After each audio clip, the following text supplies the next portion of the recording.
Finally પેલી વાર દ્વારકા પહોંચી ગયા ને એ ખુશીમાં તો પેલા ન્યા જઈને નાચી જ લીધું. નમસ્તે ભાઈઓ તથા એમની પ્યારી બેનો, સાંજ પડીનું બેગ પેક કરીને નીકળી ગયો તો મિત્રો સાથે એક ટૂરમાં દ્વારકા જવા માટે. ફરસાણવાળાની દુકાનમાં 100 ગ્રામ ભેળ લેવા માટે અમે 5 જણા આવ્યા હતા, કારણ કે એકલા તે ઉપડે નહીં ને એટલા માટે. થોડી વારમાં બસ આવી ગઈ ને બધા પોતપોતાની જગ્યામાં ખડકાઈ ગયા હતા.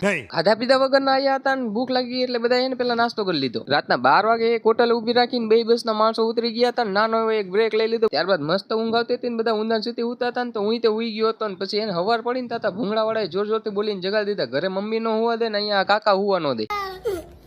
જેમ તેમ કરીને જાગીને એક રૂમ રાખીને નાઈ ધોઈને ફ્રેશ થઈને આપણે થઈ ગયા હતા તૈયાર. ગોમતી ઘાટનો નજર જતા પહોંચી ગયા હતા મંદિર પાસે, પણ અહીંયા આટલી ગળદી હતી કે વાત જ ન કરો. દ્વારકાધીશના દર્શન કર્યા બાદ થોડું બજારમાં ફરીને આવી ગયા હતા સુદામા સેતુ જોવા માટે. ત્યારબાદ પહેલી વાર દ્વારકા આવવાની ખુશીમાં થોડુંક નાચી પણ લીધું હતું, પણ તમને શોર્ટ વિડીયોમાં મારે કેટલું દેખાડો એટલા માટે છે ને તમે મોટા વિડીયોની થોડીક રાહ જોઈ લ્યો.